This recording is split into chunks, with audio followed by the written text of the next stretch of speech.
में जब दिया लगाओ और मंदिर में जब दीप प्रज्वलित, उस समय पर जब मंदिर में दीप लगाएं और मंदिर में जब दिया प्रज्वलित करें, अगर गोल बाती है तो वो तो दिए के बीच में ही होगी, फूल बाती है तो वो दिए के बीच में होगी।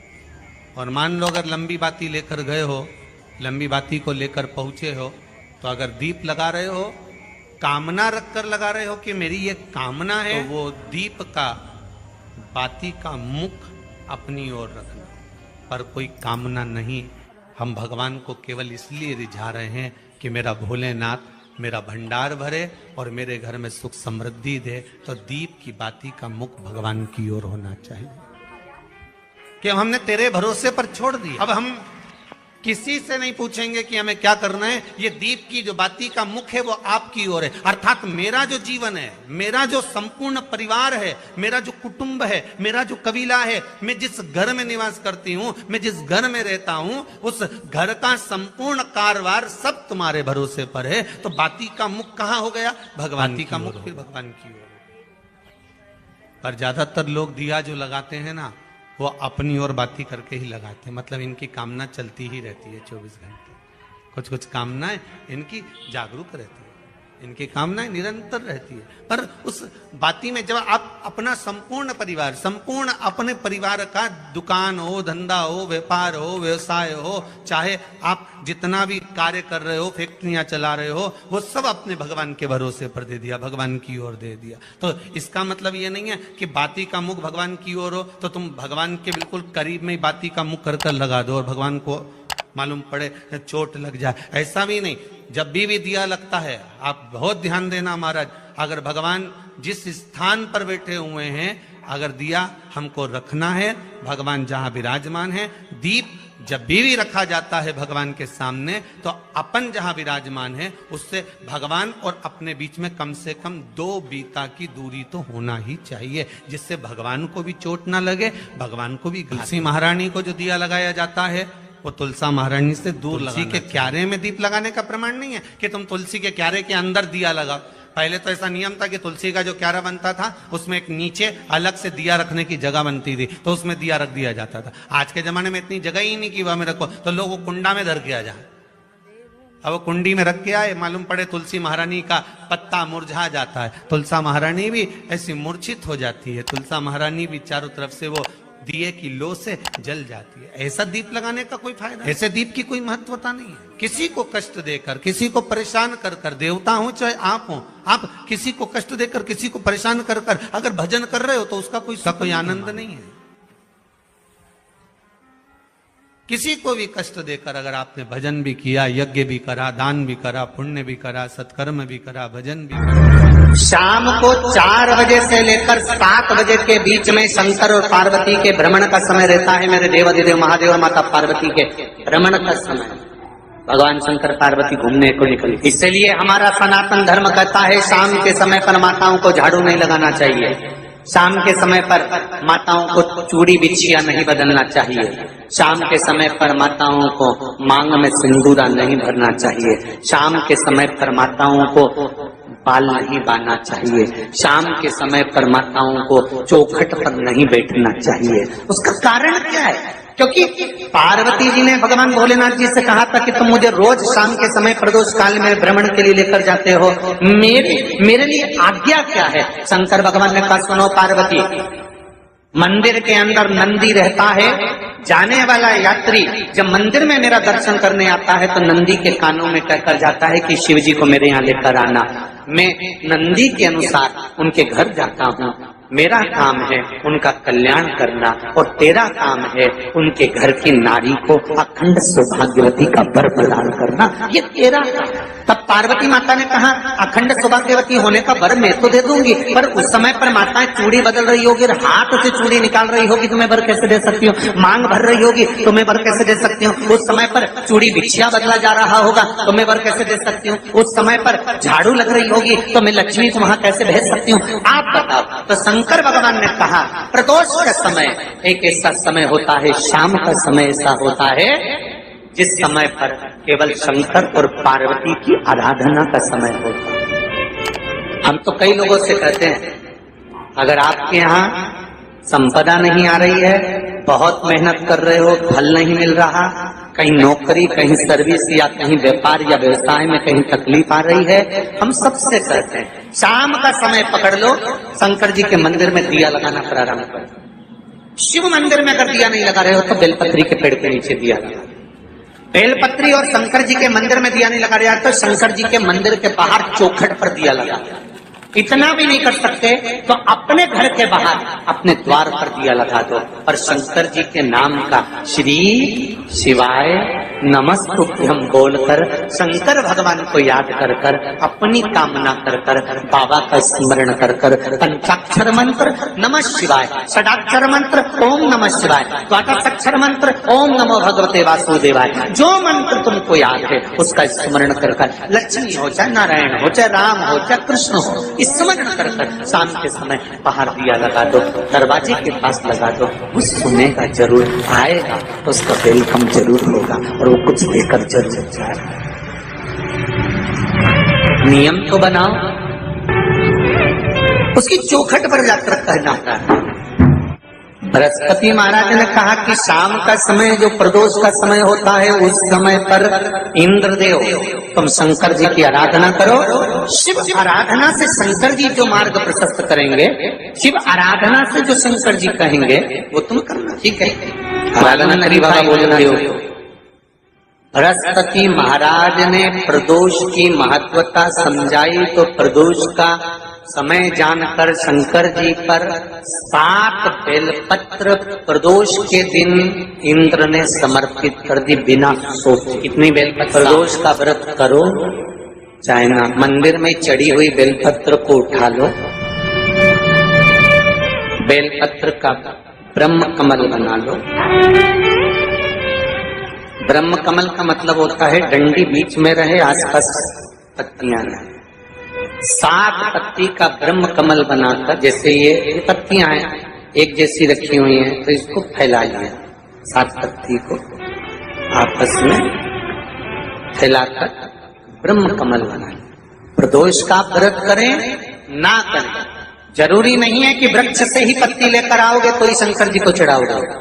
शिव जी पे से चढ़ी हुई उठाकर धोकर ब्रह्म कमल बनाकर बाबा से विनय कर कर, हे प्रभु आज मैं इस काम के लिए जा रहा हूँ, बाबा मेरा यह कार्य है, बोलकर श्री शिवाय नमस्तुभ्यम बोलकर शिवलिंग पर समर्पित। दिन भर के प्रदोष व्रत का फल बाबा एक बेलपत्री समर्पित करने पर ही प्रदान कर देता है। शिव प्रदोष व्रत कर रहे हो उससे बढ़कर कोई प्रसन्नता नहीं, पर नहीं कर रहे तो प्रदोष के दिन या 12 महीने शिवरात्रि आती है। श्री शिवाय नमस्तुभम, हर हर महादेव। कैसे हैं आप सभी लोग? आशा करती हूँ आप सभी बहुत अच्छे होंगे। देखिए, जो भी मेरे चैनल पर पहली भाई बहन पहली बार आए हैं वह मेरे चैनल को सब्सक्राइब कर लें। मेरी वीडियो कैसी लगती है कमेंट में हर हर महादेव लिखना ना भूलें। देखिए, आज का उपाय बहुत ही अच्छा उपाय बताया है। प्रदोष काल में अगर आप एक दीप अपने दरवाजे पर लगाते हैं तो धन का आपके यहाँ भंडार भर जाएगा, लक्ष्मी का आगमन होगा। कहते हैं प्रदोष काल में शिव पार्वती भ्रमण के लिए निकलते हैं तो नंदी के कान में जाकर अगर आप मंदिर जाते हैं तो उनके कान में अवश्य कह के आए कि भ्रमण के लिए आप शिव जी और पार्वती को लेकर आते हैं प्रदोष काल में शाम के टाइम, तो हमारे यहाँ अवश्य लेके आए। तो ऐसे कान में कह के आना है नंदी के कान में, और आपको आना है घर। शाम को आपको एक दीप लगाना है, शाम को अपने दरवाजे के पास लंबी बाती का लगाना है घी का, और आपको प्रचलित करते समय यही बोलना है कि हे नंदी बाबा, आप शिवजी पार्वती को भ्रमण करने के लिए लेके आए हैं तो हमारे यहाँ उनको लेकर अवश्य आएं। पृथ्वी पर प्रदोष काल में शिवरात्रि में एकादशी पर शिव पार्वती पृथ्वी पर भ्रमण के लिए आते हैं, तो इसलिए आपको दरवाजे पर एक घी का दीपक अवश्य ही लगाना चाहिए। इससे आपके यहाँ धन में बरकत होगी, आपके यहाँ धन संपदा खूब बढ़ेगी, कोई भी कष्ट बीमारी नहीं रहेंगी, आपके धन संपदा की जो भी कमी है वो कमी पूरी होगी।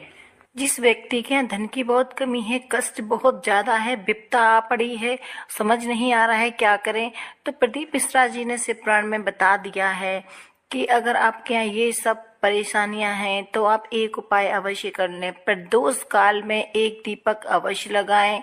देखिए, अगर आप मंदिर नहीं जा सकते या आप शिवालय नहीं जा सकते, बेलपत्र के पेड़ के पास दीप नहीं लगा सकते, तो एक अपने दरवाजे पे अवश्य ही लगा दें। देखिए, वैसे बहुत ही शुभ उपाय बताया गया है कि बेलपत्र का पेड़ अगर आपको कहीं मिल जाए तो उस पे एक दीप प्रदोष काल में आप शाम के टाइम जरूर लगा कर आएं। इससे आपके यहाँ जो भी धन की कमी है वो पूरी हो जाएगी, जो भी आपके यहाँ कष्ट है वो समाप्त हो जाएगा, आपकी जो भी मनोकामनाएं वो पूर्ण अवश्य ही हो जाएंगी। प्रदीप मिश्रा जी ने अपनी कथा में ये भी बताया है, उनका ही उपाय सुनकर मैं आपको बताने का प्रयास कर रही हूँ। जो भी व्यक्ति प्रदोष काल में शाम के टाइम मंदिर जाकर एक दीप लगाए, जो भी अपनी कामना है, कामना को जानकर आपको रखकर अगर दीप लगानी है तो वो लंबी बाती का दीप अब लगाते वक्त उसका मुख अपनी तरफ कर कर ही लगाएं। अगर कोई कामना नहीं है, वैसे ही आप शिव जी को रिझा रहे हैं, आपके यहाँ धन संपदा हमेशा रहे, आपके यहाँ सुख शांति बनी रहे, तो आप उस दीप का मुख शिव जी की तरफ कर दें। अगर आपकी कोई कामना है तो उस दीप का मुख अपनी तरफ लगाएं। लंबी में जब दिया लगाओ और मंदिर में जब दीप लगाएं और मंदिर में जब दिया प्रज्वलित करें, अगर गोल बाती है तो वो तो दिए के बीच में ही होगी, फूल बाती है तो वो दिए के बीच में होगी। और मान लो अगर लंबी बाती लेकर गए हो, लंबी बाती को लेकर पहुंचे हो, तो अगर दीप लगा रहे हो, कामना रख कर लगा रहे हो कि मेरी ये कामना है, दीप का बाती का मुख अपनी ओर रखना, पर कोई कामना नहीं। हम भगवान को केवल इसलिए रिझा रहे हैं कि मेरा भोलेनाथ मेरा भंडार भरे और मेरे घर में सुख समृद्धि दे। तो दीप की बाती का मुख भगवान की ओर होना चाहिए कि हमने तेरे भरोसे पर छोड़ दिया। अब हम किसी से नहीं पूछेंगे कि हमें क्या करना है, ये दीप की जो बाती का मुख है वो आपकी ओर है। अर्थात मेरा जो जीवन है, मेरा जो संपूर्ण परिवार है, मेरा जो कुटुंब है, मेरा जो कबीला है, मैं जिस घर में निवास करती हूं, मैं जिस घर में रहता हूं, उस घर का संपूर्ण कारभार सब तुम्हारे भरोसे पर है। तो बाती का मुख कहां हो गया? भगवान। बाती का मुख फिर भगवान की ओर। पर ज्यादातर लोग दिया जो लगाते हैं ना, वो अपनी ओर बाती करके ही लगाते हैं। मतलब इनकी कामना चलती ही रहती है, कुछ कामनाएं इनकी जागरूक रहती है, इनकी कामनाएं निरंतर रहती है। पर उस बाती में जब आप अपना संपूर्ण परिवार, संपूर्ण अपने परिवार का दुकान हो, धंधा हो, व्यापार हो, व्यवसाय हो, चाहे आप जितना भी कार्य कर रहे हो, फैक्ट्रियां चला रहे हो, वो सब अपने भगवान के भरोसे पर दे दिया, भगवान की ओर दे दिया। तो इसका मतलब ये नहीं है कि बाती का मुख भगवान की ओर हो तो तुम भगवान के बिल्कुल करीब में बाती का मुख कर कर लगा दो और भगवान को मालूम पड़े चोट लग जाए, ऐसा भी नहीं। जब भी दिया लगता है, आप बहुत ध्यान देना महाराज, अगर भगवान जिस स्थान पर बैठे हुए हैं, अगर दिया हमको रखना है, भगवान जहां विराजमान है, दीप जब भी रखा जाता है भगवान के सामने, तो अपन जहां विराजमान है उससे भगवान और अपने बीच में कम से कम 2 बीता की दूरी तो होना ही चाहिए, जिससे भगवान को भी चोट ना लगे। भगवान तुलसी महारानी को जो दिया लगाया जाता है, में जब दिया लगाओ और मंदिर में जब दीप प्रज्वलित करो, उस समय पर जब मंदिर में दीप लगाएं और मंदिर में जब दिया प्रज्वलित करें, अगर गोल बाती है तो वो तो दिए के बीच में ही होगी, फूल बाती है तो वो दिए के बीच में होगी। और मान लो अगर लंबी बाती लेकर गए हो, लंबी बाती को लेकर पहुंचे हो, तो अगर दीप लगा रहे हो, कामना रख कर लगा रहे हो कि मेरी ये कामना है, तो वो दीप का बाती का मुख अपनी ओर रखना, पर कोई कामना नहीं। हम भगवान को केवल इसलिए रिझा रहे हैं कि मेरा भोलेनाथ मेरा भंडार भरे और मेरे घर में सुख समृद्धि दे। तो दीप की बाती का मुख भगवान की ओर होना चाहिए कि हमने तेरे भरोसे पर छोड़ दिया। अब हम किसी से नहीं पूछेंगे कि हमें क्या करना है, ये दीप की जो बाती का मुख है वो आपकी ओर है। अर्थात मेरा जो जीवन है, मेरा जो संपूर्ण परिवार है, मेरा जो कुटुंब है, मेरा जो कबीला है, मैं जिस घर में निवास करती हूं, मैं जिस घर में रहता हूं, उस घर का संपूर्ण कारभार सब तुम्हारे भरोसे पर है। तो बाती का मुख कहां हो गया? भगवान। बाती का मुख फिर भगवान की ओर। पर ज्यादातर लोग दिया जो लगाते हैं ना, वो अपनी ओर बाती करके ही लगाते हैं। मतलब इनकी कामना चलती ही रहती है 24 घंटे। कुछ कुछ कामनाएं इनकी जागरूक रहती है, इनकी कामनाएं निरंतर रहती है। पर उस बाती में जब आप अपना संपूर्ण परिवार, संपूर्ण अपने परिवार का, दुकान हो, धंधा हो, व्यापार हो, व्यवसाय हो, चाहे आप जितना भी कार्य कर रहे हो, फैक्ट्रियां चला रहे हो, वो सब अपने भगवान के भरोसे पर दे दिया, भगवान की ओर दे दिया। तो इसका मतलब ये नहीं है कि बाती का मुख भगवान की ओर हो तो तुम भगवान के बिल्कुल करीब में ही बाती का मुख कर लगा दो और भगवान को मालूम पड़े चोट लग जाए, ऐसा भी नहीं।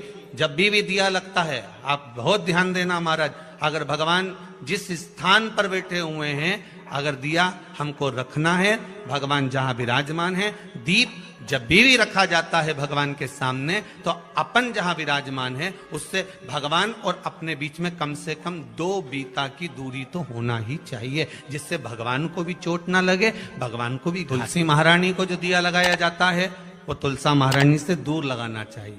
तुलसी के क्यारे में दीप लगाने का प्रमाण नहीं है कि तुम तुलसी के क्यारे के अंदर दिया लगाओ। पहले तो ऐसा नियम था कि तुलसी का जो क्यारा बनता था उसमें एक नीचे अलग से दिया रखने की जगह बनती थी, तो उसमें दिया रख दिया जाता था। आज के जमाने में इतनी जगह ही नहीं कि वह में रखो, तो लोग वो कुंडा में धर के आ जाए। अब वो कुंडी में रख के आए, मालूम पड़े तुलसी महारानी का पत्ता मुरझा जाता है, तुलसा महारानी भी ऐसी मूर्छित हो जाती है, तुलसा महारानी भी चारों तरफ से वो दिए की लो से जल जाती है। ऐसा दीप लगाने का कोई फायदा नहीं, ऐसे दीप की कोई महत्वता नहीं। किसी को कष्ट देकर, किसी को परेशान कर कर, देवता हो चाहे आप हो, आप किसी को कष्ट देकर, किसी को परेशान कर कर अगर भजन कर रहे हो तो उसका कोई सुख नहीं है, उसका कोई आनंद नहीं है। किसी को भी कष्ट देकर अगर आपने भजन भी किया, यज्ञ भी करा, दान भी करा, पुण्य भी करा, सत्कर्म भी करा, भजन भी करा, उसका